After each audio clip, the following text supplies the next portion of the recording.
जय हिंद साथियों, चलिए मैं आज 17वीं बीपीएससी के लिए आपका बिहार इकोनॉमी सर्वे और बिहार बजट का एक साथ देखते हैं। इसमें हम सब्जेक्टिव और ऑब्जेक्टिव दोनों रूप में देखेंगे। तो आज की क्लास में आपका ये दोनों रिवाइज हो जाएगा। तो चलिए हम क्लास को स्टार्ट करते हैं। बिहार आर्थिक सर्वेक्षण 2023-24 से संबंधित महत्वपूर्ण प्रश्न को हल करते हैं। इससे पहले हम देखेंगे महत्वपूर्ण पॉइंट देखेंगे बिहार आर्थिक सर्वेक्षण 2023-24 से, और उसके बाद हम इससे संबंधित आपका प्रश्न को भी हल करेंगे। जितने भी आपका इम्पोर्टेंट पॉइंट है जहां से आपके एग्जाम में प्रश्न बनते हैं उसी पॉइंट को हम शामिल किए हैं, और आपका इससे संबंधित आपको प्रश्न को भी हम शामिल किए हैं। आप देख सकते हैं यहाँ पर आपका इससे संबंधित महत्वपूर्ण प्रश्न भी है। तो पहले हम फैक्ट देखते हैं और उसके बाद हम इससे संबंधित प्रश्न को हल करेंगे। तो चलिए हम आज का क्लास स्टार्ट करते हैं। आप लोग यदि चैनल पर नए हो तो चैनल को जरूर सब्सक्राइब कर लीजिए और इस वीडियो को आप अधिक से अधिक जरूर शेयर कीजिएगा। तो चलिए हम आज का क्लास स्टार्ट करते हैं। आपका फर्स्ट पॉइंट है कि बिहार की वित्त मंत्री सम्राट चौधरी ने 12 फरवरी 2024 को बिहार विधानसभा में आर्थिक सर्वेक्षण 2023-24 प्रस्तुत किया है। अब आपको बता दें कि सम्राट चौधरी वित्त मंत्री के साथ साथ वो बिहार के उप मुख्यमंत्री भी है। तो ये उन्होंने 12 फरवरी 2024 को बिहार विधानसभा में आर्थिक सर्वेक्षण प्रस्तुत किया है। इसे आप ध्यान रखिएगा। यहाँ पर आपको एक चीज़ और ध्यान रखना है कि बिहार में पहली बार आपसे पूछा जाए कि आर्थिक सर्वेक्षण कब आया था, यानी बिहार में पहली बार आर्थिक सर्वेक्षण कब लाया था, तो ये आपका 2006-07 में आया था। ठीक है, और उसमें वित्त मंत्री थे यानी सुशील कुमार मोदी। ठीक है, ये हो सकता है आपके एग्जाम में पूछ दिया जाएगा, इसलिए आप ध्यान रखिएगा। पहली बार आर्थिक सर्वेक्षण कब प्रस्तुत किया था बिहार में, तो 2006-07 में किसने किया था, तो उस समय के तत्कालिक वित्त मंत्री थे यानी सुशील कुमार मोदी, तो उसी ने प्रस्तुत किया था। इस बात को आप ध्यान रखिएगा। फिर आपका अगला पॉइंट है कि वर्ष 2022-23 में वर्तमान मूल्य पर बिहार की जीएसडीपी में, यानी जो आपका ग्रॉस स्टेट डोमेस्टिक प्रोडक्ट, उसमें 15.5% वृद्धि हुआ है।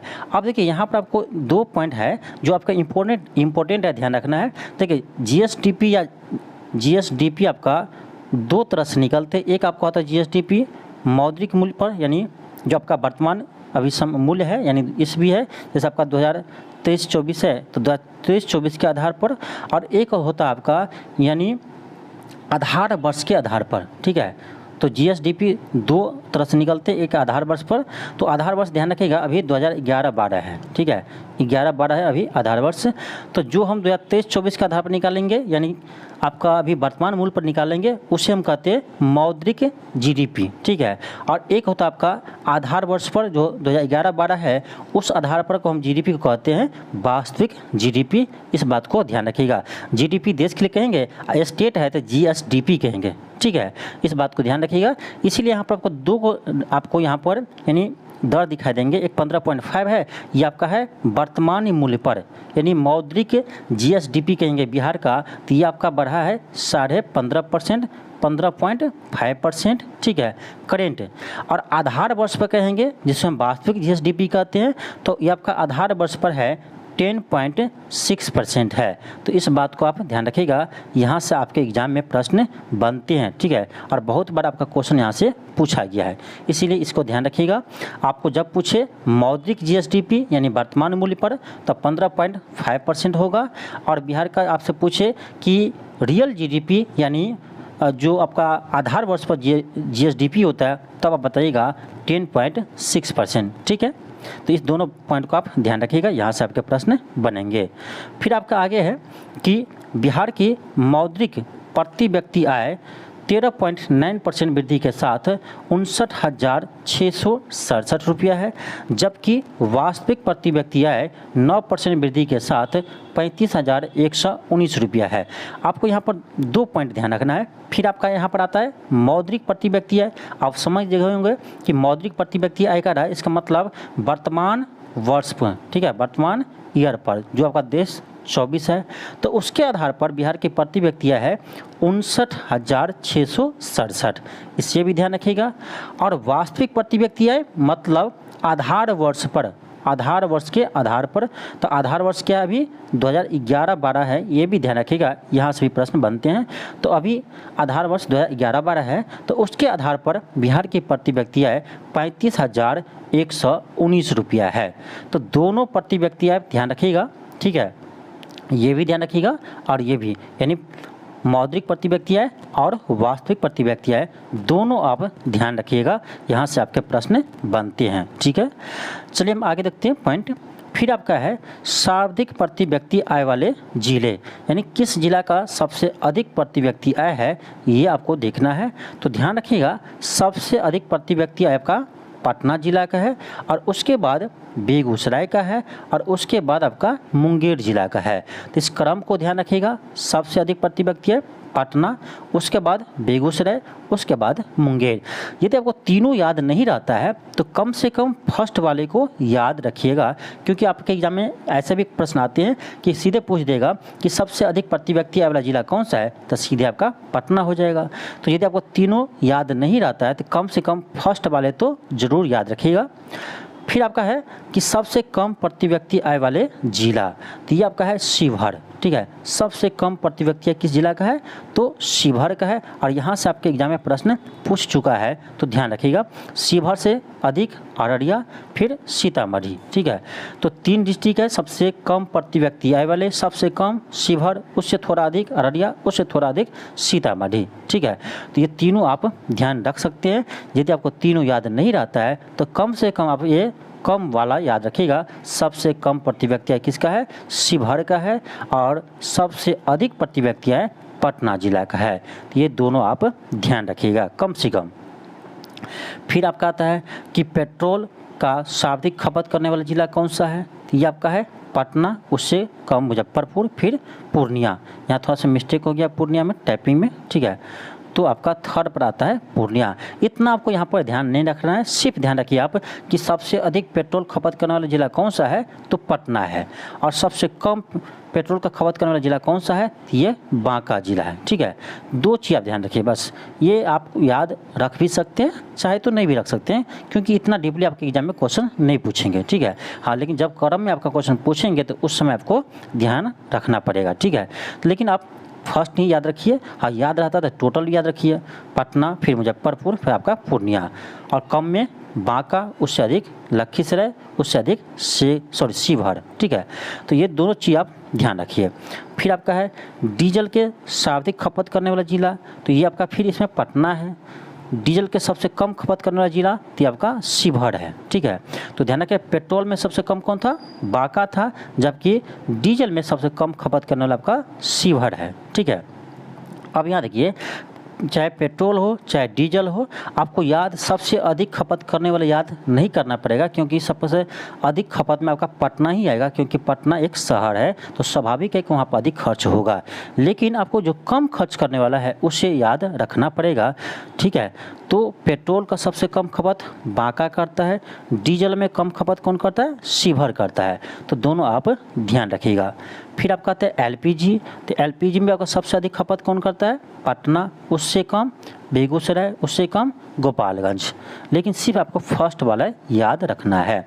फिर आपका एलपीजी का सबसे कम खपत करने वाला जिला, तो ये है आपका अररिया जिला है, इसकी चीज़ को ध्यान रखिएगा।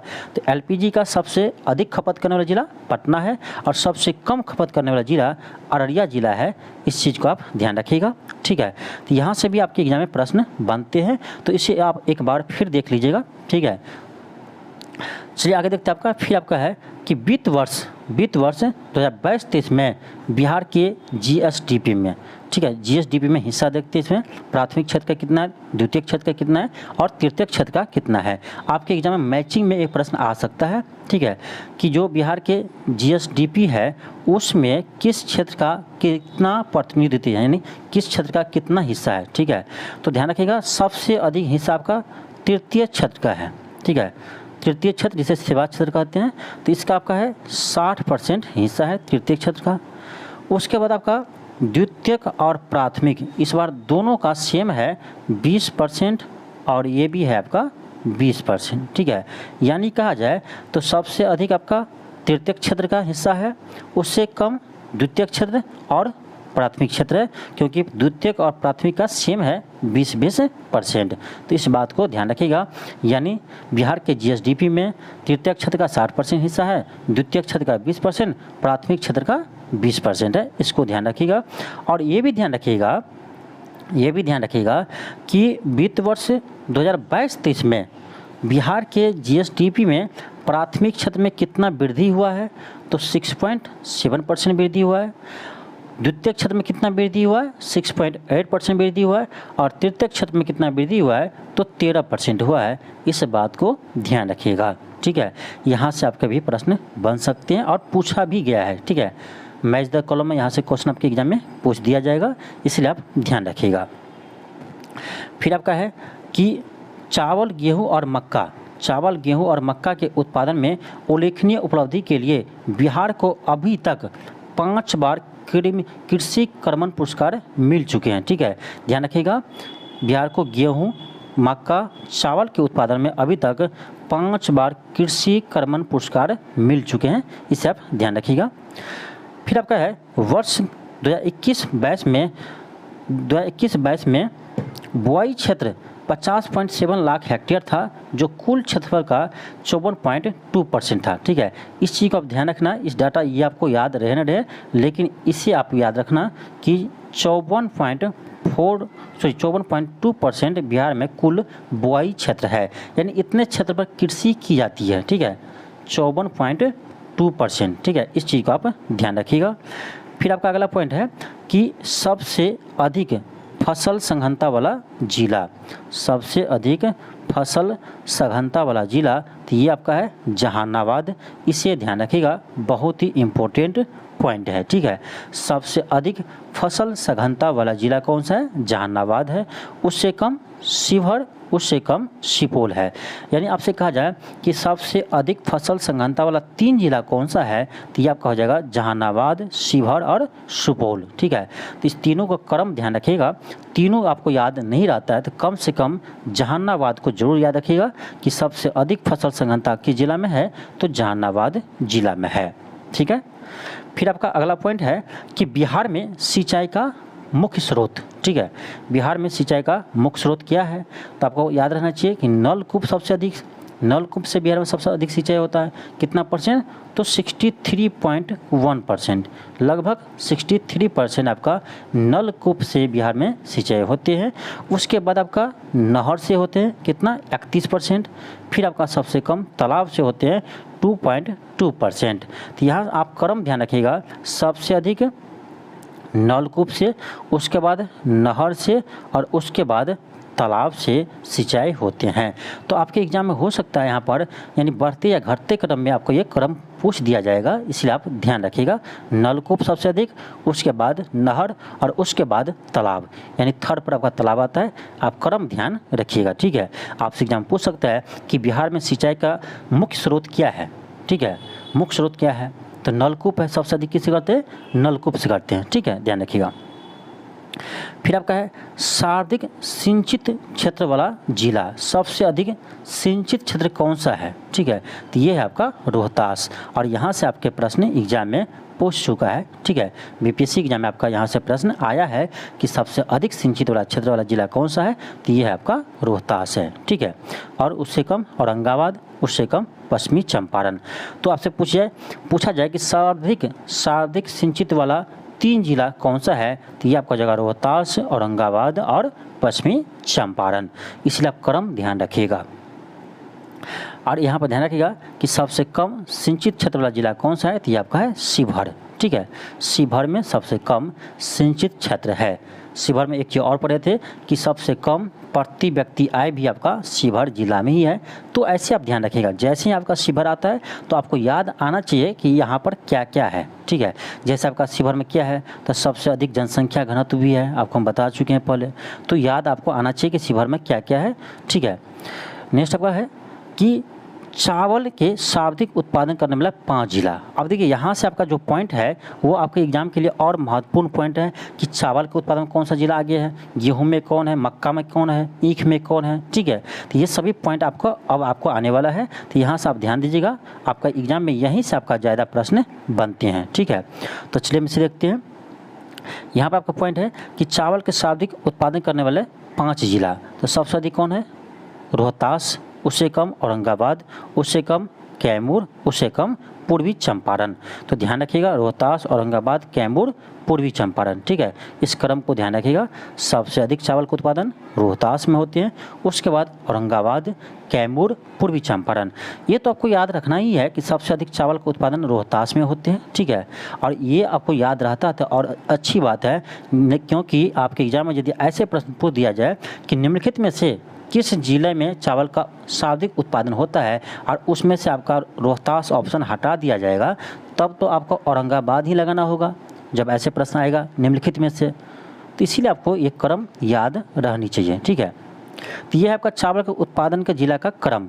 ठीक है, अब देखिए यहाँ पर है चावल की सबसे कम उत्पादन करने वाला जिला कौन सा है, तो ये मधुबनी है। ध्यान रखिएगा। ठीक है, इस बात को ध्यान रखिएगा कि चावल का सबसे कम उत्पादन करने वाला जिला कौन है, तो ये है आपका मधुबनी। ठीक है, फिर आपका है चावल की उत्पादकता।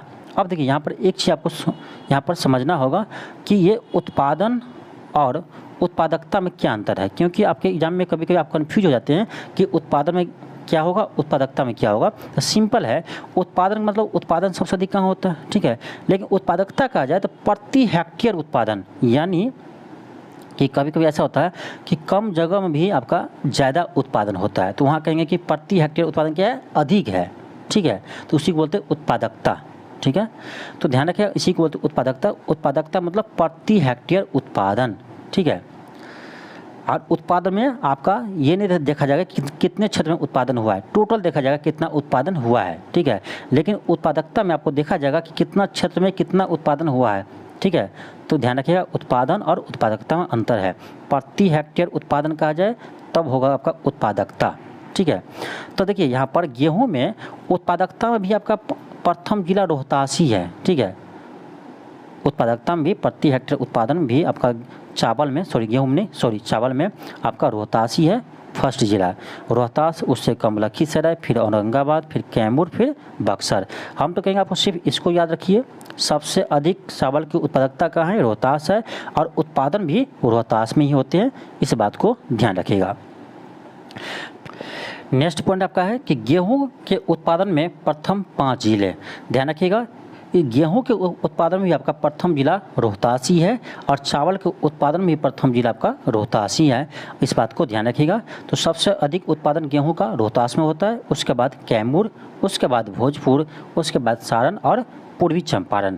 चाहे तो आप इस दोनों को याद रखिए, आपको याद रहता है तब पांचों याद रख सकते हैं, लेकिन आपको हम कहेंगे कि ये दो कम से कम याद रखिए, रोहतास और कैमूर। ठीक है, तो गेहूं के उत्पादन में प्रथम 5 जिला है, लेकिन 2 जिला याद रखिए, रोहतास, इसके बाद कैमूर। ठीक है, अब देखिए यहाँ से आपका प्रश्न आ चुका है। आपके एग्जाम जो हुआ था बीपीएससी टीआरई 3.0 का जो एग्ज़ाम आपका रद्द हो गया, उसमें आपका पूछा था कि बिहार में चावल का उत्पादन सबसे अधिक किस जिला में होता है और गेहूं का उत्पादन सबसे अधिक किस जिला में होता है। तो दोनों का उत्पादन आपका सबसे अधिक रोहतास जिला में ही होता है। इस बात को ध्यान रखिएगा और यह प्रश्न आ चुका है। ठीक है, तो आपका क्या होगा, गेहूं के उत्पादन प्रथम जिला रोहतास है और चावल के उत्पादन भी प्रथम जिला रोहतास ही है।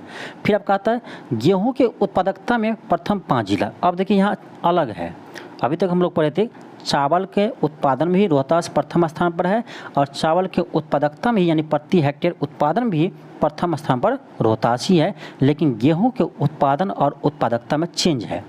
गेहूं के उत्पादन में आपका रोहतास है प्रथम स्थान पर, लेकिन उत्पादकता में कहा जाए, प्रति हेक्टेयर उत्पादन में कहा जाए, तब आपका खगड़िया जिला आ जाते हैं। तो यहाँ पर अंतर है, इसलिए आपका ये इम्पोर्टेंट है, क्योंकि आपसे यहाँ से क्वेश्चन बनेंगे तो अधिकांश स्टूडेंट यहाँ पर गलती करेंगे, क्योंकि दोनों में चेंज है। तो ध्यान रखिएगा, गेहूं के उत्पादकता सबसे अधिक कहाँ होता है, खगड़िया जिला में होता है। ठीक है, ये 5 क्रम इसलिए दिए हैं क्योंकि आपका जब क्वेश्चन डीपली पूछेगा तो ये आपको क्रम दे सकता है एग्जाम में। ठीक है, इसीलिए हम दिए हैं 5। ठीक है, और ये जरूरी नहीं है आपको 5 याद रखना, लेकिन कम से कम फर्स्ट वाले तो आप जरूर याद रखिए। ठीक है, तो गेहूँ के प्रति हेक्टेयर उत्पादन में प्रथम जिला कौन सा है, खगड़िया है, जबकि उत्पादन में रोहतास है। इस चीज़ को ध्यान रखिएगा। फिर आपका अगला पॉइंट है कि गेहूं की सबसे कम उत्पादक वाला जिला कौन सा है, तो ये जमुई है। इसे भी ध्यान रखिएगा, यानी गेहूं का सबसे कम उत्पादन आपका जमुई जिले में होता है, ध्यान रखिएगा। फिर आपका है मक्का के उत्पादन में प्रथम 5 जिले। ठीक है, तो ये आपका अररिया है, फिर कटिहार, फिर पूर्णिया, फिर खगड़िया, फिर समस्तीपुर। यानी मक्का के उत्पादन में प्रथम जिला कौन सा है? तो अररिया है, ध्यान रखिएगा। और यहाँ पर एक अच्छी बात है कि उत्पादकता से उत्पादन और उत्पादकता दोनों में आपका मक्का में अररिया ही है, ठीक है, अररिया ही है। जहाँ तक थर्ड तक आपका सेम है, देखिए अररिया, कटिहार, पूर्णिया, यहाँ भी अररिया, कटिहार, पूर्णिया। तो यहाँ पर आपको कन्फ्यूजन नहीं होगा, एक जगह याद कीजिए, दोनों जगह काम आएगा। मक्का के उत्पादन में भी अररिया फर्स्ट स्थान पर है और मक्का के प्रति हेक्टेयर उत्पादन यानी उत्पादकता में भी अररिया फर्स्ट स्थान पर है। इस चीज़ को ध्यान रखिएगा। तो मक्का के उत्पादन में कौन है प्रथम स्थान पर? अररिया जिला है, इसे आप ध्यान रखिएगा। फिर आपका आता है ईख, और यहाँ से भी आपका बीपीएससी टीआरई 3 में ये क्वेश्चन पूछा गया था, ठीक है, कि ईख के उत्पादन में प्रथम जिला कौन सा है? तो ये है आपका पश्चिमी चंपारण, और ये प्रश्न आपके आ चुका है एग्जाम में, ठीक है। तो ध्यान रखिएगा, ईख के उत्पादन वाले 5 जिला है, प्रथम 5 जिला पश्चिमी चंपारण, पूर्वी चंपारण, गोपालगंज, समस्तीपुर। यानी सबसे अधिक उत्पादन ईख का कहाँ होता है? पश्चिमी चंपारण, उससे कम पूर्वी चंपारण, उससे कम गोपालगंज, उससे कम समस्तीपुर। इस क्रम को याद रख सकते हैं, नहीं तो आप कम से कम इस 2 नाम याद रखिएगा, सबसे अधिक पश्चिमी चंपारण और उससे कम पूर्वी चंपारण। लेकिन यहाँ भी आपका अंतर है उत्पादन और उत्पादकता में, ठीक है। तो ईख की आपका कहा जाए उत्पादकता में प्रति हेक्टेयर उत्पादन में प्रथम जिला कौन है? तो ये आपका बेगूसराय है, और ये इसीलिए आपका यहाँ ये इम्पोर्टेंट हो जाता है क्योंकि ये आपका दोनों में चेंज है, उत्पादन में अलग है और उत्पादकता में अलग है, इसीलिए आपका इम्पोर्टेंट है। तो याद रखिएगा, ईख के प्रति हेक्टेयर उत्पादन में आपका बेगूसराय प्रथम स्थान पर आते हैं, इस बात को याद रखिएगा, ठीक है। उत्पादन में पूर्वी चंपारण और ईख के प्रति हेक्टेयर उत्पादन में प्रथम स्थान है बेगूसराय जिला का, ठीक है। फिर आपका है दलहन, तो दलहन के उत्पादन में आपका प्रथम जिला पटना है, जबकि दलहन के उत्पादकता में प्रति हेक्टेयर उत्पादन में बेगूसराय है, ठीक है। बेगूसराय आपका दलहन के उत्पादकता में प्रति हेक्टेयर उत्पादन में प्रथम स्थान पर है, जबकि आपको कहा जाए सीधे उत्पादन में तो पटना प्रथम स्थान पर है। पटना सबको याद रहता है, लेकिन आपको प्रति हेक्टेयर जब पूछ दिया जाएगा तब वहाँ पर गलती कर देंगे, तो ध्यान रखिएगा, आपको याद इसको करना है, ये तो आपको याद होगा ही, पता है हमको, इसको याद करना है कि दलहन के प्रति हेक्टेयर उत्पादन में प्रथम जिला कौन सा है? तो बेगूसराय है, ठीक है। ईख में भी सेम है और आपका दलहन भी सेम है, ठीक है। प्रति हेक्टेयर उत्पादन में आपका ईख और दलहन दोनों में बेगूसराय प्रथम स्थान पर है, ध्यान रखिएगा। नेक्स्ट पॉइंट आपका है कि केला उत्पादन में प्रथम 3 जिला है। ये देखिए इस बार आपका चेंज हुआ, इस बार आपका केला के उत्पादन में आपका मधुबनी प्रथम स्थान पर है और वैशाली आपका चला गया है सेकेंड स्थान पर। हमेशा आपका वैशाली फर्स्ट स्थान पर आता था, लेकिन इस बार आपका सेकेंड स्थान पर चला गया है, इसलिए आपका ये इम्पोर्टेंट है, ध्यान रखिएगा। इस बार केला के उत्पादन में आपका प्रथम जिला हो गया है मधुबनी जिला, इसे आप ध्यान रखिएगा, ठीक है। फिर आपका आता है लीची के उत्पादन में अग्रणी जिला, ये आपका है मुजफ्फरपुर, उससे कम पूर्वी चंपारण, उससे कम आपका वैशाली, लेकिन फर्स्ट वाला आप जरूर ध्यान रखिए मुजफ्फरपुर। लीची के उत्पादन में अग्रणी जिला मुजफ्फरपुर है, आपको याद भी होगा, ठीक है। आम के उत्पादन में कौन है? तो ये आपका दरभंगा जिला अग्रणी है, यानी दरभंगा जिला में आम के सबसे अधिक उत्पादन होते हैं। देखिए ये जो आपका पॉइंट था यहाँ से, ये सभी आपके एग्जाम के लिए इम्पोर्टेंट है, तो इस पॉइंट को आप एक बार फिर से ज़रूर देख लीजिएगा, ठीक है। ये आपका PDF मिल जाएंगे, ये PDF आपको ग्रुप में मिलते हैं, जो आपका करेंट अफेयर का ग्रुप चलता है उसमें आपको ये PDF मिल जाएंगे, ठीक है। PDF के लिए देखिए आपको इसमें नंबर भी दिया होगा, यहाँ पर आप देख सकते हैं, देखिए यहाँ पर आपको नंबर दिया है, व्हाट्सएप नंबर, ये कॉलिंग नंबर दिया है, तो यहाँ से आप कांटेक्ट कर सकते हैं, ठीक है। हम लोग कहाँ तक देख लिए थे? यहाँ तक हम देख लेते हैं आम के उत्पादन में अग्रणी जिला। अब आगे देखते हैं, अब देखिए जो चौथा कृषि रोड मैप है, ठीक है, चौथा कृषि रोड मैप है, जो आपका इसका कार्यकाल है 2023 से 2028 तक, ठीक है। इसमें ध्यान दीजिएगा, इसमें आपका इसका मुख्य उद्देश्य इस वाला है गुड़ के उत्पादन को बढ़ावा देना, ठीक है। आपसे क्वेश्चन पूछ सकता है कि चतुर्थ कृषि रोड मैप का मुख्य उद्देश्य क्या है? तो मुख्य उद्देश्य कहा जाए तो गुड़ के उत्पादन को आगे बढ़ाना है, क्योंकि देखिए इसमें कहा गया है कि अगले 5 वर्षों में गुड़ की 405 इकाइयाँ की स्थापना की जाएगी, यानी इतना यूनिट की स्थापना की जाएगी, तो इस बात को आप ध्यान रखिएगा। फिर आपका यहाँ से देखिए इंपॉर्टेंट पॉइंट आता है आपका कि वर्ष 2021-22 में बिजली के प्रति व्यक्ति खपत कितनी है बिहार में, तो 329 किलोवाट पर आवर है, ठीक है, सॉरी 329 किलोवाट घंटा है, ठीक है, 329 किलोवाट घंटा है, ध्यान रखिएगा, यानी 329 यूनिट है, क्योंकि हम जानते हैं कि 1 किलोवाट घंटा को हम क्या कहते हैं, 1 यूनिट कहते हैं, ठीक है। तो ध्यान रखिएगा बिहार की प्रति व्यक्ति बिजली खपत कितनी है, तो 329 किलोवाट घंटा है, और ये आपका सबसे इम्पोर्टेंट है, और यहाँ से आपके एग्जाम में प्रश्न आ चुके हैं पहले भी, इसीलिए आपका इम्पोर्टेंट है, ध्यान रखिएगा, ठीक है। देखिए हम उसी पॉइंट को शामिल किए हैं जो आपके एग्जाम के लिए इम्पोर्टेंट है। ऐसे आपका आर्थिक सर्वेक्षण बहुत सारे पॉइंट रहता है फालतू का भी, तो उसे पढ़ने की जरूरत नहीं है, जहाँ से आपको याद रहेगा, प्रश्न बनेगा, उसी चीज़ को पढ़िए। फालतू चीज़ को पढ़ने से कोई फायदा है भी नहीं, एग्जाम आएगा तो फिर भी नहीं बनेगा, क्योंकि डाटा इतना किसी को याद रहता नहीं है, ठीक है। तो जो आपका इम्पोर्टेंट है इसी पॉइंट को हम शामिल किए हैं, ठीक है। तो बिजली की प्रति व्यक्ति खपत कितनी है, 329 किलोवाट घंटा है, ठीक है, बिहार की, ध्यान रखिएगा। और उत्पादन अभी कितना होता है, तो ये आपका 6880 किलो मेगा वाट होती है, ठीक है, 6880, ये आपका दोनों पॉइंट इंपॉर्टेंट है। प्रति व्यक्ति खपत 329 किलोवाट घंटा, और आपका कहा अभी कुल विद्युत की खपत कितनी है, सॉरी कुल विद्युत की खपत कितनी है, तो ध्यान रखिएगा 6880 मेगावाट है, ठीक है, मेगावाट है, ध्यान रखिएगा। फिर आपका आता है कि वर्ष 2021-22 में 31% बिजली नवीकरणीय स्रोत से और 69% बिजली ताप विद्युत स्रोत से। ध्यान रखिएगा ये इंपॉर्टेंट है कि बिहार में जो बिजली उत्पन्न होते हैं उसमें किसका कितना योगदान है, तो 69% योगदान किसका है, ताप विद्युत का है, ठीक है, जो कोयला से होते हैं। ताप विद्युत का कितना 69% योगदान है, और 31% आपका नवीकरणीय स्रोत से है, जैसे सौर ऊर्जा हो गया, पवन ऊर्जा हो गया, ये सब क्या है, नवीकरणीय स्रोत है। तो इससे 31% और 69% किससे, तो ताप विद्युत से बिजली उत्पादन होते हैं बिहार में, इस बात को ध्यान रखिएगा। फिर आपका अगला पॉइंट है कि वर्ष 2025-26 तक नवीकरणीय स्रोत से 35% बिजली पाने का लक्ष्य रखा है, ठीक है।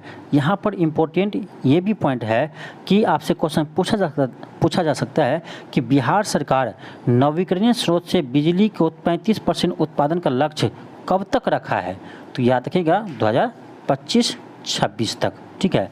और ये प्रश्न आपको हम शामिल किए हैं, आगे आपको प्रश्न भी मिल जाएंगे, ठीक है। फिर आपका है कि बिहार की कुल विद्युत क्षमता वर्ष 2025-26 तक 12,862 मेगावाट पहुंचने का अनुमान है, और इस डाटा को भी ध्यान रखिएगा, इम्पोर्टेंट है, ठीक है।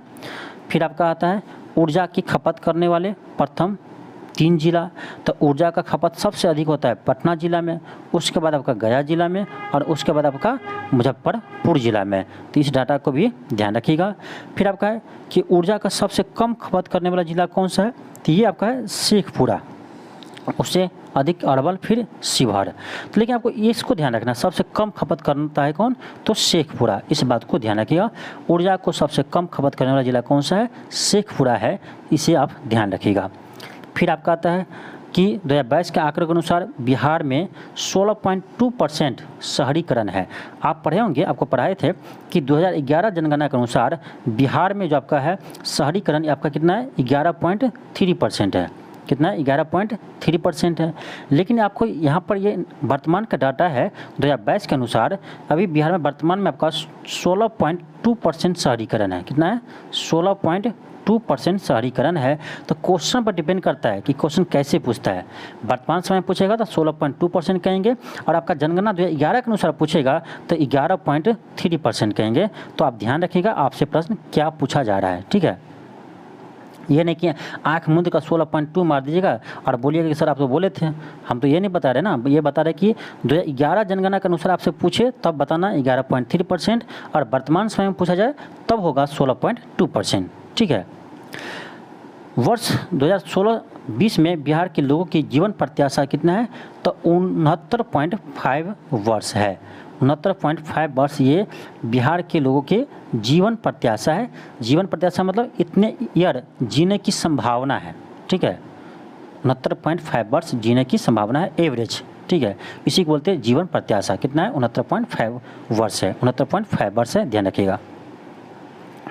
फिर आपका है कि बिहार सरकार ने देश में सबसे पहले हरित बजट का क्रियान्वयन किया है। ये भी प्रश्न पूछ सकता है कि हाल ही में किस सरकार ने यानी सबसे पहले हरित बजट का क्रियान्वयन किया है, तो कौन होगा? बिहार सरकार हो जाएंगे। ठीक है, इससे इम्पोर्टेंट ये है कि बिहार सरकार ने जल जीवन हरियाली मिशन को जो शुरुआत किया था वो किया था आपका 2019 में।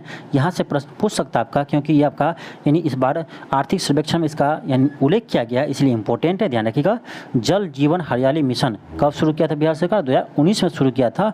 और इस मिशन के तहत 2022 से 2023 में अभी तक कुल 288.31 लाख पौधे लगाए गए हैं। ठीक है, इतना लाख पौधे लगाए गए हैं। ठीक है, तो ये था आपका महत्वपूर्ण पॉइंट। ठीक है, अब चलिए हम इससे संबंधित प्रश्न को हल करते हैं। ठीक है, इससे संबंधित आपका महत्वपूर्ण प्रश्न को हल करते हैं। क्वेश्चन आपका फर्स्ट है कि बिहार आर्थिक सर्वेक्षण 2023-24 के अनुसार बिहार के किस जिला में सबसे अधिक फसल सिंचित क्षेत्र है? आपको हम बता चुके थे, सबसे अधिक फसल सिंचित क्षेत्र है तो ये आपका है रोहतास। कौन है? रोहतास। सबसे अधिक फसल सिंचित क्षेत्र कौन सा है? रोहतास है, आपको पहले बता चुके हैं। ठीक है, फिर आपका क्वेश्चन सेकंड है, क्वेश्चन कह रहा है बिहार आर्थिक सर्वेक्षण 2023-24 के अनुसार वित्तीय वर्ष 2022-23 में ईख के उत्पादकता किस जिले में सर्वाधिक रही है, सबसे अधिक रही है? अब यहाँ पर देखने की जरूरत है, क्या लिखा है? उत्पादकता यानी प्रति हेक्टेयर उत्पादन। ठीक है, यानी प्रति हेक्टेयर उत्पादन ईख का सबसे अधिक किस जिला में हुआ है? तो यहाँ पर आप गलती से पश्चिमी चंपारण मत लगाइएगा, ये आपका जगह बेगूसराय। ठीक है, आपको हम पहले बता चुके हैं, अभी हम लोग पढ़े हैं कि सबसे अधिक उत्पादन कहा जाए ईख का तब होगा पश्चिमी चंपारण, लेकिन प्रति हेक्टेयर उत्पादन में कहा जाए ईख का तब हो जाएगा आपका बेगूसराय। तो इस चीज़ को आप ध्यान रखिएगा। फिर क्वेश्चन थर्ड है कि बिहार आर्थिक सर्वेक्षण 2023-24 के अनुसार वित्तीय वर्ष 2022-23 में मक्का का उत्पादन सर्वाधिक रही है कहाँ पर? तो आपको पता होगा अररिया। हम लोग अभी पढ़े हैं कि अररिया जिला में मक्का का सबसे अधिक उत्पादन हुआ है और प्रति हेक्टेयर उत्पादन भी मक्का का अररिया में ही हुआ है। ठीक है, प्रति हेक्टेयर कहा जाए या सीधे कहा जाए उत्पादन मक्का का सबसे अधिक कहाँ हुआ है? तो अररिया जिला में हुआ है, इससे आप ध्यान रखिएगा। यहाँ से प्रश्न आपके एग्जाम में बनते हैं और बनेंगे ही। ठीक है, इसलिए इम्पोर्टेंट है। क्वेश्चन 4 है, क्वेश्चन का आपका बिहार आर्थिक सर्वेक्षण 2023-24 के अनुसार वित्तीय वर्ष 2022-23 में किस जिले में गेहूं की उत्पादकता सर्वाधिक रही है? फिर क्या लिखा है? उत्पादकता। इस चीज़ को ध्यान रखना एग्जाम में। ठीक है, उत्पादकता यानी प्रति हेक्टेयर उत्पादन। तो गेहूं के प्रति हेक्टेयर उत्पादन में आगे कौन है? तो खगड़िया जिला है, रोहतास नहीं होगा, ध्यान रखिएगा। रोहतास कब होता? जब आपसे पूछता गेहूं का उत्पादन सबसे अधिक कहाँ होता है, तब आपका होता है रोहतास जिला। लेकिन यहाँ से पूछा जा रहा है कि गेहूं का उत्पादकता सबसे अधिक कहाँ है, यानी प्रति हेक्टेयर उत्पादन कहाँ है, तो ये आपका हो जाएगा खगड़िया। क्या होगा? खगड़िया होगा, ऑप्शन ए हो जाएंगे। ठीक है, तो ध्यान रखिएगा। फिर आपका क्वेश्चन 5 है कि बिहार आर्थिक सर्वेक्षण 2023-24 के अनुसार 5 वित्तीय वर्ष, यहाँ मिस्टेक हो गया, 5 नहीं होगा। बिहार आर्थिक सर्वेक्षण 2023-24 के अनुसार वित्तीय वर्ष 2022-23 में किस जिले में चावल की उत्पादकता है? क्या है यहाँ पर? उत्पादकता है, यानी प्रति हेक्टेयर उत्पादन है। ठीक है, ध्यान रखिएगा। प्रति हेक्टेयर उत्पादन में चावल का सबसे अधिक कहाँ होता है? तो ये आपका रोहतास में ही होता है। चावल में कहा जाए आपका सीधे उत्पादन सबसे अधिक कहाँ होता है? रोहतास में होते हैं। प्रति हेक्टेयर उत्पादन भी कहाँ होते हैं सबसे अधिक? तो रोहतास में ही होते हैं। ठीक है, लेकिन गेहूं में चेंज है, ध्यान रखिएगा। क्वेश्चन आपका 6 है, क्वेश्चन का आपका बिहार आर्थिक सर्वेक्षण 2023-24 किसके द्वारा विधानसभा में प्रस्तुत किया गया था? आपको हम पहले बता चुके हैं, बिहार के उप मुख्यमंत्री सम्राट चौधरी के द्वारा। ध्यान रखिएगा, ये वित्त मंत्री भी है, इसीलिए इसने बजट प्रस्तुत किया है। ठीक है, यह बिहार के वित्त मंत्री भी है सम्राट चौधरी। फिर आपका क्वेश्चन 7 है कि बिहार आर्थिक सर्वेक्षण 2023-24 के अनुसार ईख के उत्पादन किस जिले में सर्वाधिक रही है? उससे पहले आया था ईख के उत्पादकता, यहाँ पर क्या है? उत्पादन है, तो उत्पादन आपका हो जाएगा पश्चिमी चंपारण, लेकिन आपसे पूछता प्रति हेक्टेयर में तो बेगूसराय। ठीक है, तो याद रखिएगा उत्पादन सबसे अधिक ईख का कहाँ होता है? पश्चिमी चंपारण में, जबकि प्रति हेक्टेयर कहाँ होता है? तो बेगूसराय में होते हैं, ध्यान रखिएगा। क्वेश्चन 8 है, क्वेश्चन अगर आपका बिहार आर्थिक सर्वेक्षण 2023-24 के अनुसार गेहूं का उत्पादन सबसे अधिक किस जिला में होता है? वहाँ आया था उत्पादकता, यहाँ पर क्या है? उत्पादन है। तो उत्पादन आपका हो जाएगा रोहतास। गेहूं और चावल दोनों का उत्पादन सबसे अधिक होता है रोहतास में। फिर आपका क्वेश्चन 9 है कि बिहार आर्थिक सर्वेक्षण 2023-24 के अनुसार दलहन का उत्पादन किस जिला में सबसे अधिक होता है? तो दलहन होता है आपका पटना जिला में। उत्पादन है, यहाँ पर ध्यान रखें क्या है? उत्पादन क्या होता है? पटना में होता है। फिर आपका क्वेश्चन है 10 कि बिहार आर्थिक सर्वेक्षण 2023-24 के अनुसार दलहन का उत्पादकता सबसे अधिक कहाँ है? यानी प्रति हेक्टेयर उत्पादन दलहन का कहाँ होता है सबसे अधिक? तो बेगूसराय में होते हैं, ध्यान रखिएगा। उत्पादन कहा जाए तो पटना जिला, और सबसे अधिक उत्पादकता कहा जाए यानी प्रति हेक्टेयर उत्पादन कहा जाए आपका दलहन का, तो हो जाएगा बेगूसराय। ठीक है, तो याद करते हैं तो सही से याद कीजिए। ठीक है, क्वेश्चन आपका 11 है। क्वेश्चन 11 का है बिहार आर्थिक सर्वेक्षण 2023-24 के अनुसार लीची का सर्वाधिक उत्पादन वाला जिला कौन सा है? ये आपको पता होगा, मुजफ्फरपुर है, ऑप्शन बी होगा। क्वेश्चन 12 है बिहार आर्थिक सर्वेक्षण 2023-24 के अनुसार सबसे अधिक फसल संघनता वाला जिला कौन सा है? तो ये आपका है जहानाबाद। ठीक है, ये आपको शुरू में ही बताए थे और इम्पोर्टेंट भी है, ध्यान रखिएगा।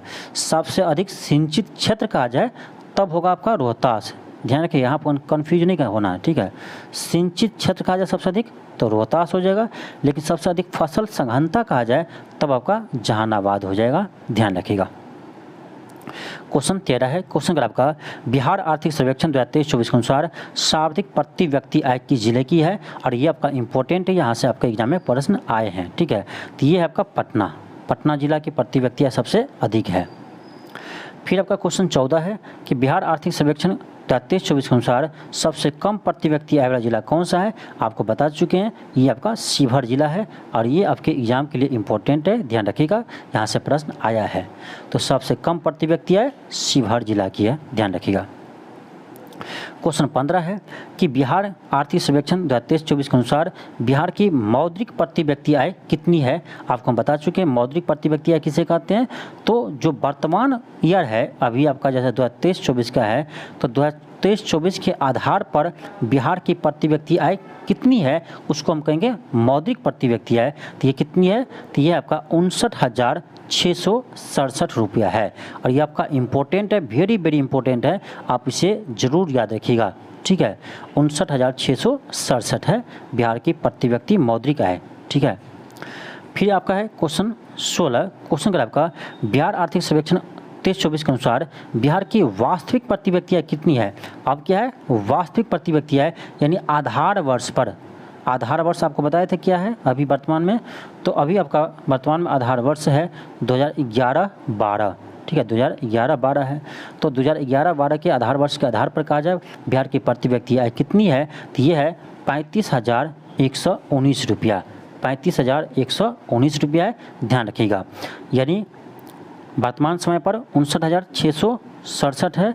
ठीक है, और आपका कहा जाए वास्तविक प्रति व्यक्ति आय तो 35,119 रुपया है। इस दोनों डाटा को ध्यान रखिएगा, बहुत ही इंपॉर्टेंट है। ठीक है, नेक्स्ट आपका क्वेश्चन 17 है, क्वेश्चन कह रहा है बिहार आर्थिक सर्वेक्षण 2023-24 के अनुसार सबसे कम ऊर्जा खपत करने वाला जिला कौन सा है? आपको बता चुके हैं कौन सा है, शेखपुरा। शेखपुरा सबसे कम ऊर्जा खपत करने वाला जिला है, जबकि सबसे अधिक ऊर्जा खपत करने वाला जिला कौन सा है, पटना है। क्वेश्चन आपका 18 है, क्वेश्चन 18 है, क्वेश्चन कर आपका बिहार सरकार ने नवीकरणीय स्रोत से 35% बिजली उत्पादन करने का लक्ष्य कब तक रखा है? ये आपको करवाए थे 2025-26 तक, इम्पोर्टेंट है, ध्यान रखिएगा। क्वेश्चन आपका 19 है, क्वेश्चन कर आपका बिहार आर्थिक सर्वेक्षण 2023-24 के अनुसार बिहार की प्रति व्यक्ति बिजली खपत कितनी है? बहुत ही महत्वपूर्ण प्रश्न है, ध्यान रखिएगा। तो ये आपका 329 किलोवाट घंटा। बिहार की प्रति व्यक्ति बिजली खपत कितनी है? 329 किलोवाट प्रति घंटा है, और यहाँ से भी बीपीएससी प्रश्न पूछे हैं, इसीलिए आपका इम्पोर्टेंट है। ठीक है, तो ये आपका था बिहार आर्थिक सर्वेक्षण। पहले हम लोग देखें इसका इम्पोर्टेंट पॉइंट देखें, उसके बाद हम लोग इम्पोर्टेंट प्रश्न को भी हल किए हैं। ठीक है, तो ये आपका सबसे महत्वपूर्ण क्लास है आपके एग्जाम के लिए। तो इस इस क्लास को यानी इस वीडियो को आप कम से कम 2 बार देख कर जाइएगा एग्जाम देने के लिए, ठीक है, क्योंकि यहाँ से आपका प्रश्न आने का चांस है, ठीक है। और यदि आप चैनल पर नए हो तो चैनल को जरूर सब्सक्राइब कर लीजिए और इस वीडियो को अधिक से अधिक शेयर कीजिए, ठीक है। जिस पर लोग पहले इसमें बिहार बजट में आपका पहले सब्जेक्टिव रूप में देखेंगे, फिर आपका ऑब्जेक्टिव के क्वेश्चन को हल करेंगे। यानी पहले आप थ्योरीज बैच एक बार देख लीजिए, ठीक है, जितना भी आपका इंपॉर्टेंट पॉइंट है उसको देखेंगे, उसके बाद आपका ऑब्जेक्टिव क्वेश्चन को हल करेंगे। इससे ये होगा आपका कि ऑब्जेक्टिव क्वेश्चन हल करने के बाद आपका यानी डाटा याद हो जाएंगे। तो चलिए हम आज के क्लास स्टार्ट करते हैं। फर्स्ट पॉइंट आपका है कि वित्त मंत्री सम्राट चौधरी ने 13 फरवरी को विधानसभा में बिहार बजट 2024-25 पेश किया है। यह अब तक का सबसे बड़ा बजट है। एक चीज़ ध्यान रखिएगा, कब पेश किया है? 13 फरवरी को। किसने किया है? तो सम्राट चौधरी ने किया है। सम्राट चौधरी बिहार के उप मुख्यमंत्री के साथ साथ वित्त मंत्री भी है, ध्यान रखिएगा। और ये अभी तक का बिहार का सबसे बड़ा बजट है। और बजट का आकार है 2,78,725.72 करोड़, यानी 2,78,725.72 करोड़ ये बिहार बजट का यानी आकार है, ध्यान रखिएगा। फिर आपका अगला पॉइंट है कि वित्त वर्ष 2022-23 में बिहार का आर्थिक विकास दर 10.64% रहा है। वित्त वर्ष 2022-23 में बिहार का आर्थिक विकास दर 10.64% रहा है, और जो सभी राज्यों में सबसे अधिक है। यानी पूरे राज्यों में आपका सबसे अधिक बिहार का है, ये है आपका 10.64% है। और ईयर भी ध्यान रखिएगा, ये आपका 2022-23 का जीएसडीपी का वृद्धि दर है, और ये आपका रियल जीएसडीपी है, यानी बेस ईयर पर है, ध्यान रखिएगा। और ध्यान रखिएगा, दूसरा स्थान पर आपका यहाँ पर आता है असम, और तीसरे स्थान पर आपका आता है दिल्ली, ठीक है। अगला पॉइंट आपका है कि कुल व्यय कितना है?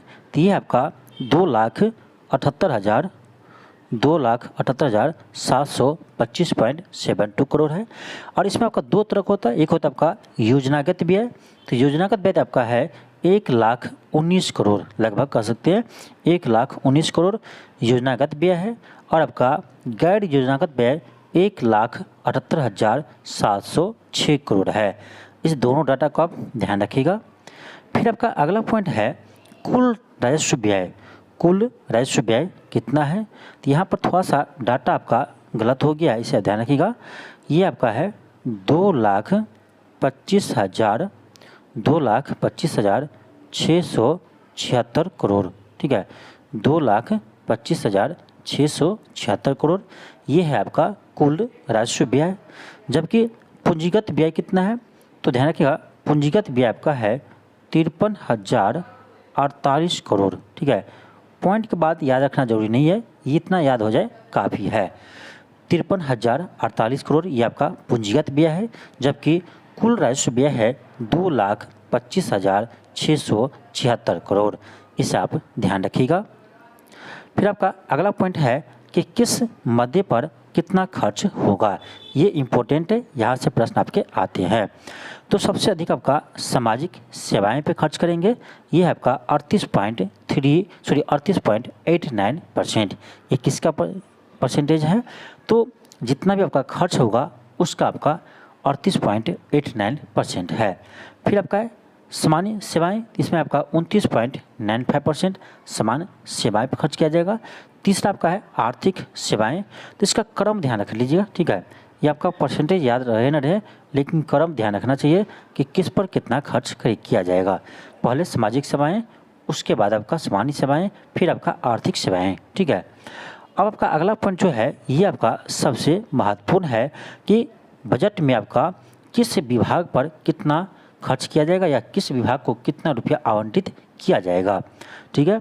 तो देखिए, बजट 2024-25 में आपका सबसे अधिक आपका यहाँ मिस्टेक है, यहाँ पर होगा आपका शिक्षा विभाग, ठीक है, शिक्षा विभाग।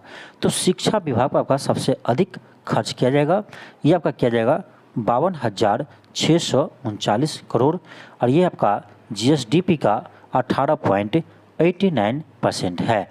अब कहीं कहीं आपका 21% मिलता होगा, 21.1%, ठीक है, तो ये आपका गलत है। ध्यान रखिएगा, जो बिहार का बजट है या बिहार इकोनॉमिक सर्वे है, आपको सभी जगह आपका डाटा यानी सही नहीं मिलेंगे। बहुत सारे बुक में और बहुत सारे आपका यूट्यूब चैनल पर भी इसका डाटा गलत मिलता है, तो आप उन पर भरोसा मत कीजिए। जो आपको हम बता रहे हैं वो आपका 100% सही है। हम जो आपको डाटा बता रहे हैं ये सभी आपका बिहार सरकार के ऑफिशियल साइट से लिया गया है, इसीलिए आपका एरर यहाँ पर नहीं होगा। जितना आपका मैच नहीं हो रहा है तो आप जहाँ से भी पढ़ेंगे वो आपका गलत होगा। जो हम पढ़ा रहे हैं आपका 100% सही है, इसे आप आंख मूंद कर मान सकते हैं। तो सबसे अधिक खर्च आपका करेगा किस पर, तो शिक्षा विभाग पर। यह आपका 52,639 करोड़ खर्च किया जाएगा। और परसेंटेज में बात करें तो जीएसडीपी का 18.89% खर्च किया जाएगा। दूसरे स्थान पर आपका आता है स्वास्थ्य विभाग। स्वास्थ्य विभाग आपका 14,932 करोड़ खर्च किया जाएगा, जो जीएसडीपी का 5.36% है। परसेंटेज ध्यान रखिएगा। फिर आपका तीसरे स्थान पर आपका आता है ग्रामीण विकास विभाग, यानी तीसरे सबसे अधिक खर्च किस पर किया जाएगा, ग्रामीण विकास विभाग पर 14,296 करोड़। ये आपका है जीएसडीपी का 5.3%। फिर आपका चौथा स्थान पर आपका आता है ऊर्जा विभाग, आपका 11,422 करोड़ खर्च किए जाएंगे। जीएसडीपी का 4.10% होता है, ठीक है। और पांचवा स्थान आपका है नगर विकास और आवास विभाग। इसका क्रम ध्यान रखिएगा, आपके एग्जाम में प्रश्न पूछे जाते हैं, ठीक है। जो आपका बजट आवंटित जो हुआ है किस विभाग को कितना मिला है उसका क्रम आपसे पूछ देगा, घटते क्रम में या बढ़ते क्रम में, ठीक है। जब भी प्रश्न को आपको हार्ड करना रहेगा तो ऐसे ही करेगा, ठीक है। तो परसेंटेज भी ध्यान रखिएगा और इसका क्रम में ध्यान रखिएगा। और उसके बाद आपका है कृषि विभाग पर कितना खर्च किया है, तो कृषि विभाग पर आपको 36,000 करोड़ खर्च किए जाएंगे, जो जीएसडीपी का मात्र 1.29% है। और खेल विभाग पर कितना आवंटित किया है, तो 183 करोड़ किया है, जो जीएसडीपी का 0.07% है। ये इम्पोर्टेंट इसीलिए है क्योंकि खेल विभाग बिहार सरकार ने पहली बार बनाया है। ध्यान रखिएगा, पहला विभाग कौन बना है, पहली बार बिहार में कौन सा विभाग बना है, तो ये बना आपका खेल विभाग, इसीलिए इम्पोर्टेंट है, ध्यान रखिएगा। अब चलिए हम देखते हैं कुल प्राप्तियाँ। कुल प्राप्तियाँ आपका ये 2,78,925 करोड़ है। फिर आपका है राजस्व प्राप्तियाँ, तो राजस्व प्राप्तियाँ यहाँ ध्यान रखिएगा, ये आपका राजस्व प्राप्तियाँ हैं। फिर आपका केंद्र सरकार से राजस्व प्राप्त इतना हुआ है, ठीक है, इस डाटा को ध्यान रखिएगा। और राज्य को अपने राजस्व कितना प्राप्त हुआ है, तो ये आपका प्राप्त हुआ है यानी 61,625 करोड़, ठीक है, 61,625 करोड़ हुआ है। फिर आपका कुल पूंजीगत प्राप्तियां हैं, तो ये आपका है 52,127 करोड़, ठीक है। अब आपका जो डाटा बता रहे हैं ये आपका इम्पोर्टेंट है, इनकम कहाँ से आएगा, बिहार सरकार को जो इनकम प्राप्त होते हैं वो कहाँ से प्राप्त होंगे, ठीक है। यानी आपका इनकम कहाँ से आएगा, तो सबसे बड़ा आपका इनकम का स्रोत जो है बिहार सरकार का, ये आपका है केंद्रीय करों में राज्य के अंश, यानी केंद्रीय कर में बिहार राज्य का अंश कितना है, तो 1,13,011 करोड़ है। और ये आपका टोटल का कितना है, तो 40.52% है। तो इससे आप ध्यान रखिएगा, बहुत ही महत्वपूर्ण है। उसके बाद आपका सेकेंड जो आपका स्रोत है ये है राज्य सरकार के कर राजस्व। खुद का कर राजस्व कितना है, 61,625 करोड़ है। परसेंटेज में बात करें तो 19.47% है। थर्ड पर आपका क्या है, तीसरा सबसे बड़ा इनकम का स्रोत ये है आपका केंद्र सरकार से सहायता अनुदान। देखिए केंद्र सरकार से सहायता अनुदान कितना मिला है, तो ये मिला आपका 52,160 करोड़, ये आपका है 18.7%। तो ये आप क्रम ध्यान रखिएगा कि इनकम का स्रोत क्या क्या है, सबसे अधिक स्रोत क्या कौन सा है, तो केंद्रीय करों में राज्य का अंश है। उसके बाद आपका राज्य सरकार के कर राजस्व है। उसके बाद आपका केंद्र सरकार से सहायता अनुदान है। उसके बाद चौथा स्थान आपका लोक ऋण है। पांचवा स्थान पर राज्य का कर भिन्न राजस्व, यानी जो कर का राजस्व है उसके अलावा जो राजस्व प्राप्त हुआ है वो होगा। फिर आपका छठा पर है ऋण की वसूली। तो इसका क्रम का जरूर ध्यान रखिएगा, कम से कम 3 ध्यान रखिएगा। अब अगला पॉइंट आपका है राजकोषीय घाटा। पहले देख लीजिए राजकोषीय घाटा क्या होता है। तो कुल व्यय माइनस कुल प्राप्तियां उधार को छोड़ करके, यहाँ थोड़ा सा मिस्टेक हो गया है, उधार होगा, ठीक है, उधार को छोड़ करके। तो राजकोषीय घाटा जो होता है ये आपका कुल व्यय माइनस कुल प्राप्ति होती है, लेकिन उधार को छोड़ करके। और ये इस बार जो आपका बिहार सरकार का राजकोषीय घाटा का जो अनुमान है ये है आपका 29,095 करोड़, ठीक है, ऐसे ध्यान रखिए 29,095 करोड़। पॉइंट के बाद आपको याद रहना रहे, इतना याद हो जाए काफ़ी है। तो बिहार का राजकोषीय घाटा जो है ये आपका 29,095 करोड़ होने वाला है, जो बिहार के जीएसडीपी का 2.98% है। ये आपका बहुत ही महत्वपूर्ण डाटा है, ध्यान रखिएगा। यहाँ से प्रश्न बीपीएससी बार बार पूछा है, इसीलिए आपका सबसे महत्वपूर्ण पॉइंट आपका ये है कि राजकोषीय घाटा आप पैसे में भी ध्यान रखिए 29,095 करोड़ और परसेंटेज में ध्यान रखिए 2.98%, ठीक है, बहुत ही महत्वपूर्ण पॉइंट है। अब चलिए अगला पॉइंट देख लेते हैं हम। अब आपका अगला पॉइंट है कि बिहार बजट 2024-25 में बिहार के जीएसडीपी का ग्रोथ रेट का 15.5% का लक्ष्य रखा है। ये आपका इम्पोर्टेंट है, ध्यान रखिएगा कि 15.5% का जीएसडीपी ग्रोथ के रेट का लक्ष्य रखा है। कब? तो 2024-25 में, ठीक है। फिर आपका है कि राजस्व बजट ये कितना है, 1,124 करोड़ है, जो आपका जीएसडीपी का 0.11% है। उस नेक्स्ट पॉइंट आपका है कि आधार वर्ष 2011-12 के स्थिर मूल्य पर वित्त वर्ष 2022-23 में जीएसडीपी में 10.64% वृद्धि हुई है।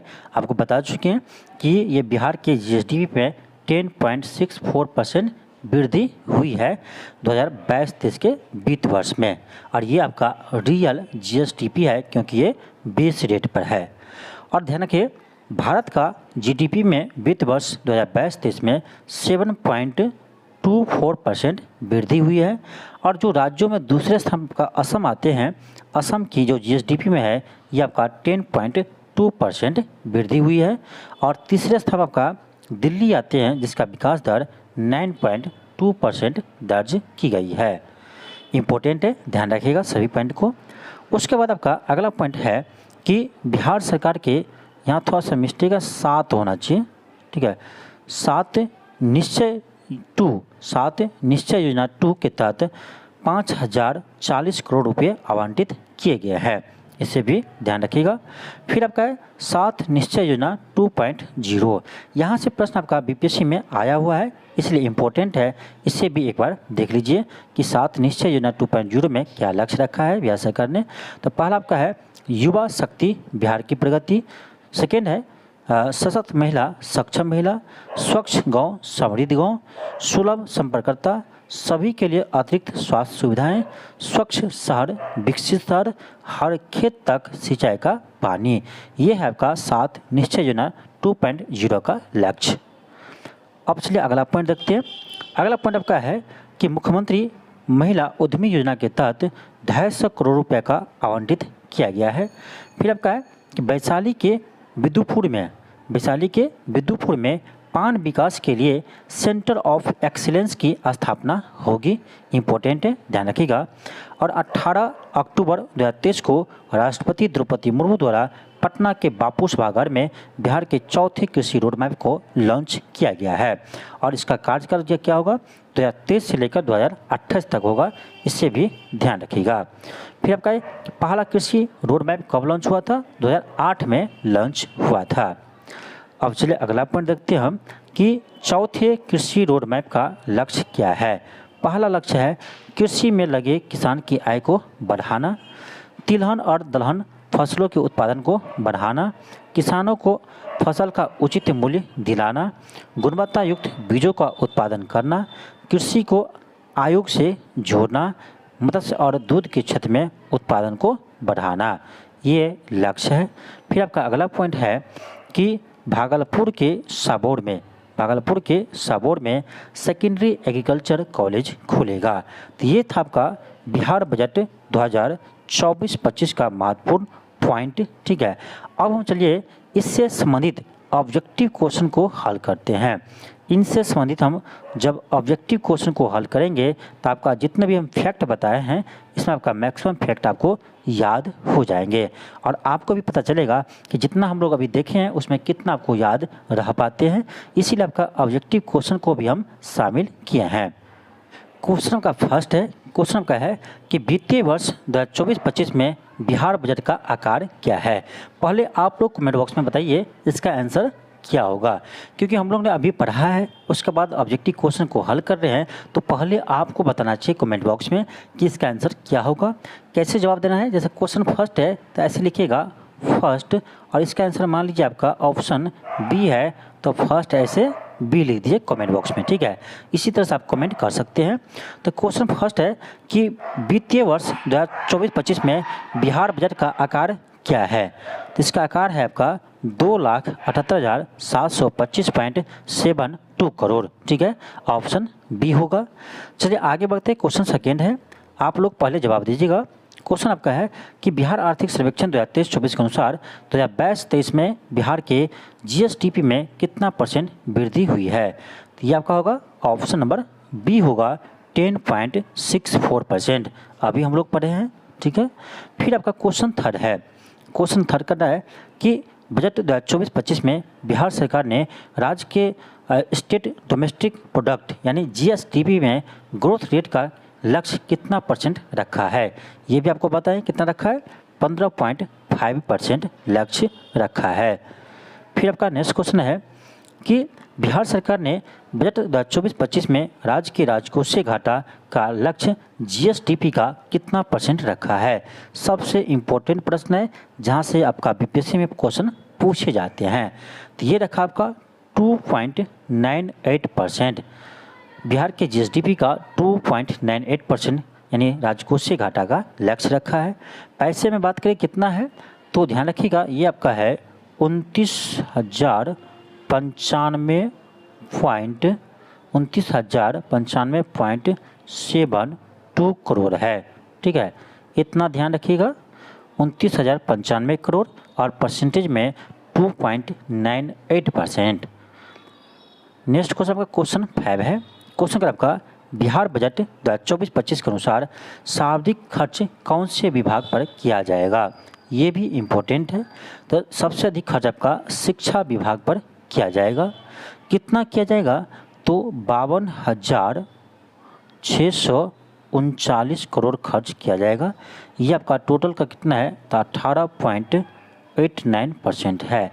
जीएसडीपी का 18.89% है। ये आपका शिक्षा पर खर्च किया जाएगा। फिर आपका नेक्स्ट क्वेश्चन आपका है क्वेश्चन 6 है कि वित्तीय वर्ष 2024-25 में राज्य को केंद्र सरकार से केंद्रीय करों में हिस्से के रूप में कितना करोड़ रुपया होने का अनुमान है, प्राप्त होने का अनुमान है। तो ये आपका जगह 1,13,011 करोड़, ये आपको बता चुके हैं। ऑप्शन नंबर ए होगा। फिर आपका नेक्स्ट क्वेश्चन आपका है कि वित्तीय वर्ष 2024-25 में राजस्व और पूंजीगत व्यय कुल अनुमानित व्यय का कितना % है। तो ये आपका जगह राजस्व व्यय 80.97% और पूंजीगत व्यय 19.03%। ऑप्शन ए होगा। फिर आपका नेक्स्ट क्वेश्चन है क्वेश्चन 8 है कि प्राथमिक घाटा यहाँ मिस्टेक हो गया है टाइपिंग में। तो प्राथमिक घाटा 2024-25 बजट में कितने करोड़ होने का अनुमान है, ठीक है। तो इसका हो जाएगा ऑप्शन नंबर सी होगा 8,569 करोड़। ऑप्शन नंबर क्या होगा, सी होगा। फिर आपका क्वेश्चन नेक्स्ट है क्वेश्चन आपका 9 है। क्वेश्चन आपका वित्तीय वर्ष 2024-25 में बजट में कृषि क्षेत्र को कितना धन आवंटित किया गया है। तो ये क्या आपका 36,000 करोड़ 3600 करोड़ 36,000 नहीं 3600 करोड़ ऑप्शन नंबर ए होगा। फिर आपका नेक्स्ट क्वेश्चन आपका है क्वेश्चन 10 है कि वित्तीय वर्ष 2024-25 में राज्य को अपने स्रोतों से कर राजस्व के रूप में कितना धन प्राप्त होने का अनुमान है। ये भी आपको हम बता चुके हैं। तो क्वेश्चन नंबर आपका 10 का क्या होगा आप लोग बताइए। तो ऑप्शन नंबर बी होगा 54,300 करोड़। ऑप्शन बी होगा।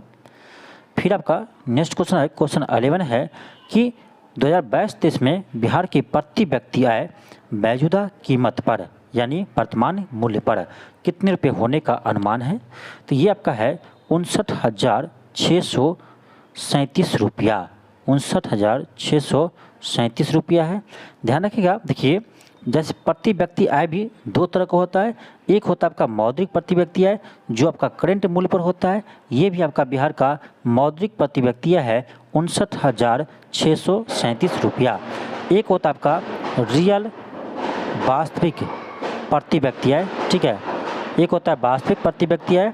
तो ध्यान रखिएगा वास्तविक प्रति व्यक्ति आय है ये बिहार का 35,119 रुपया, 35,119 रुपया ये है बिहार का वास्तविक प्रति व्यक्ति आय, जबकि मौद्रिक प्रति व्यक्ति आय है 59,637 रुपया। तो पहले बजट को समझिए, ठीक है, कैसे डाटा को ध्यान रखेंगे फिर आप इसको याद रखिए।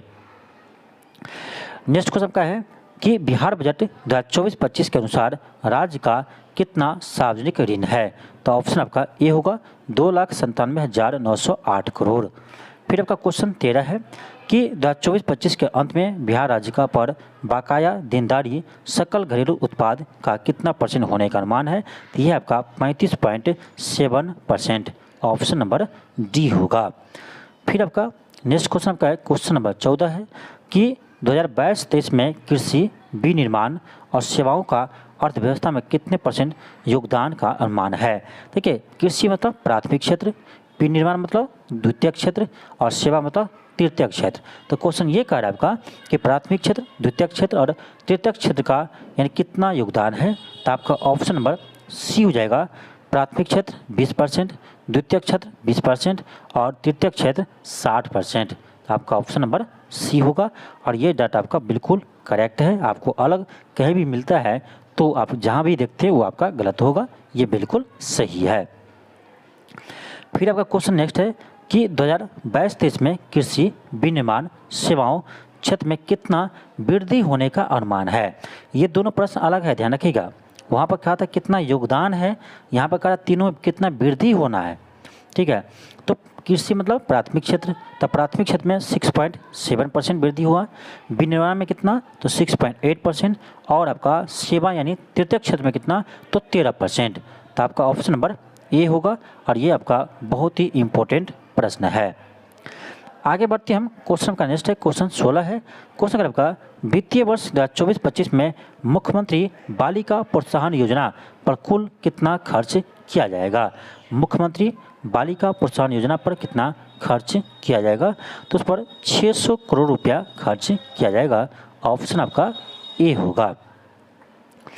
नेक्स्ट क्वेश्चन का क्वेश्चन 17 है कि बिहार बजट में 2024-25 में स्टूडेंट क्रेडिट कार्ड योजना के लिए कितनी राशि का प्रावधान किया गया है। तो ये आपका 700 करोड़ का प्रावधान किया है, ऑप्शन सी होगा।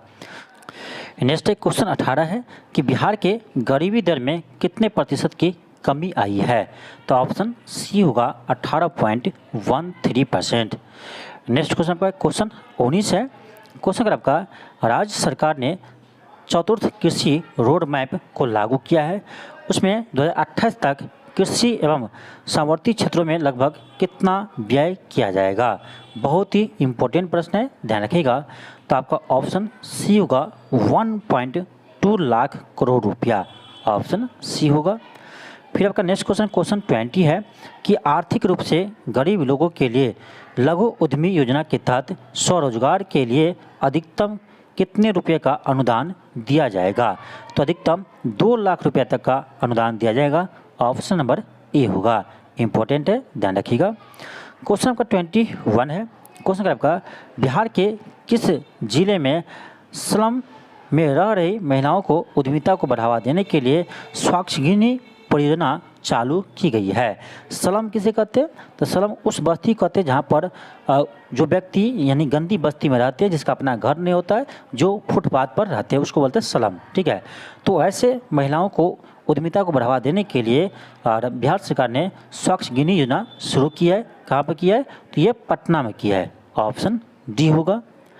फिर फिर आपका नेक्स्ट क्वेश्चन क्वेश्चन 22 है कि वित्तीय वर्ष 2024-25 का वार्षिक स्कीम का कुल बजट का अनुमान कितना है।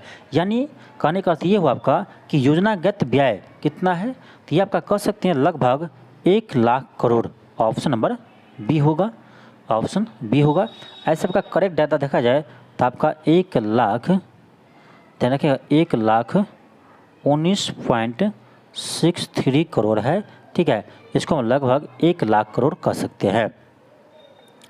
फिर आपका क्वेश्चन 23 है कि बिहार सरकार द्वारा बजट में कितनी प्राथमिकताएं दी गई है। कितनी प्राथमिकताएं दी गई है, तो 8 प्राथमिकता दी गई है। ऑप्शन डी होगा। फिर क्वेश्चन 24 है किस मौके पर महिलाओं को राजपथ परिवहन की बसें से निःशुल्क यात्रा की घोषणा बजट में की गई है। तो ये क्या था आपका रक्षाबंधन के अवसर पर। रक्षाबंधन के अवसर पर राज्य की सभी महिलाओं को राजपथ परिवहन के बसों में निःशुल्क यात्रा की घोषणा की गई है। ऑप्शन ए होगा। क्वेश्चन का 25 है कि बजट 23-24 में कितने किलोमीटर राजकीय राजमार्ग का निर्माण एवं नवीकरण किया गया है। तो ये आपका जगह option D 26.42 kilometre. Option number D होगा। नेक्स्ट है क्वेश्चन का आपका आत्मनिर्भर बिहार के 7 निश्चय योजना 2 के लिए वित्तीय वर्ष 2024-25 में विभिन्न विभागों के अंतर्गत कितना धनराशि आवंटित किया गया है। तो 7 निश्चय योजना 2 के लिए 5,040 करोड़ रुपए का आवंटित किया गया है। ऑप्शन सी होगा। क्वेश्चन का 28 है कि बिहार आर्थिक सर्वेक्षण 2023-24 के अनुसार बिहार की मौद्रिक प्रति व्यक्ति आय कितनी है। अभी आपको पहले बताए हैं ये कितना है, तो ये आपका है 59,637 रुपया। लेकिन ये क्या है, मौद्रिक प्रति व्यक्ति आय है, यानी आपका ये करेंट ईयर पर है, यानी 2023-24 के अनुसार है। ठीक है, जबकि एक होता आपका यानी रियल प्रति व्यक्ति आय, ये आपका है 35,119 रुपया है। ये होता आपका बेस ईयर पर होता है, 2011-12 बेस ईयर के आधार पर 35,119 रुपया है। तो दोनों डाटा अलग है, ध्यान रखिएगा। ठीक है, आंख मूंद कर आपको याद नहीं करना है, पहले आपको समझना है। ठीक है, आप कहीं देखते होंगे 35,000 बता रहा है, कहीं देखते होंगे 59,000 है, तो आप कन्फ्यूज हो जाते हैं हाई आखिरी क्या है। ठीक है, तो दो तरह से होता है आपका प्रति व्यक्ति आय। एक होता है मौद्रिक प्रति व्यक्ति आय जो आपका करेंट ईयर पर होता है। ठीक है, एक होता है आपका रियल वास्तविक प्रति व्यक्ति आय जो आपका आधार वर्ष पर होता है। ठीक है, तो दोनों डाटा ध्यान रखिए, लेकिन ध्यान से। फिर आपका नेक्स्ट क्वेश्चन आपका है, यहाँ पर देखिए आ गया कि बिहार का वास्तविक प्रति व्यक्ति आय कितनी है। तो ये आपका है 35,119 रुपया। आपका ऑप्शन बी होगा। ठीक है, तो दोनों में अंतर है, आप ध्यान से याद रखिएगा। और एक चीज़ ध्यान रखिए कि बिहार में सबसे अधिक आपको पूछा जाए कि प्रति व्यक्ति आय किस जिला का है, तो ये आपका पटना जिला का है। और सबसे कम आपका प्रति व्यक्ति आय पूछा जाए किस जिला का है, तो ये है आपका शिवहर जिला का। यहाँ से भी प्रश्न आपके एग्जाम में आया हुआ है। ठीक है, तो ये था आपका बिहार बजट के महत्वपूर्ण टॉपिक। आपका बिहार बजट का महत्वपूर्ण टॉपिक हम देखे हैं, जिसमें आपका पहले सब्जेक्टिव रूप में देखे हैं और उसके बाद हम लोग ऑब्जेक्टिव क्वेश्चन को भी हल किए हैं। और इसी तरह से आपका हम बिहार स्पेशल का जितने भी कंटेंट है सभी को प्रोवाइड करवाते हैं, चाहे आपका बिहार जनगणना हो, चाहे आपका बिहार के नदियाँ हो, चाहे आपका बिहार के खनिज हो, सभी को हमने पहले सब्जेक्टिव फिर आपका ऑब्जेक्टिव इसी रूप में हम पढ़ाए हैं। और इस रूप में पढ़ाने से एक फ़ायदा है कि आपको डाटा याद हो जाते हैं। ठीक है, डाटा याद करना कठिन है, लेकिन इस तरह से हम लोग पढ़ते हैं ना, तो डाटा आपको याद हो जाएगा। और वीडियो को 2-3 बार देखिएगा तो और आपको डाटा जल्दी याद हो जाएगा। तो आप यदि बिहार स्पेशल का पूरे तैयारी करना चाहते हैं तो आप इस चैनल से जुड़ जाइए। आपका 17वीं बीपीएससी में यहीं से आपका सारा बिहार स्पेशल बन जाएगा। इतना ही नहीं, हम आपका बिहार स्पेशल जो आपका मॉडर्न हिस्ट्री है, जैसे बिहार में आपका चंपारण सत्याग्रह हुआ, जैसे आपका बिहार में किसान आंदोलन हुआ, किसान सभा हुआ, उन सभी को हमने टॉपिक वाइज सब्जेक्टिव रूप में फिर आपका ऑब्जेक्टिव रूप में पढ़ाए हैं। जैसे आपका आज क्लास करवाए उसी तरह से इसमें सभी में करवाया है। तो आपको जो बिहार स्पेशल देखना है तो उसका प्लेलिस्ट में जाकर देखिए, सभी वीडियो आपको मिल जाएंगे। यदि आपको यह वीडियो अच्छा लगा तो वीडियो को अधिक से अधिक शेयर कीजिए, और आप यदि चैनल पर नए हो चैनल को जरूर सब्सक्राइब कीजिए। थैंक यू, धन्यवाद।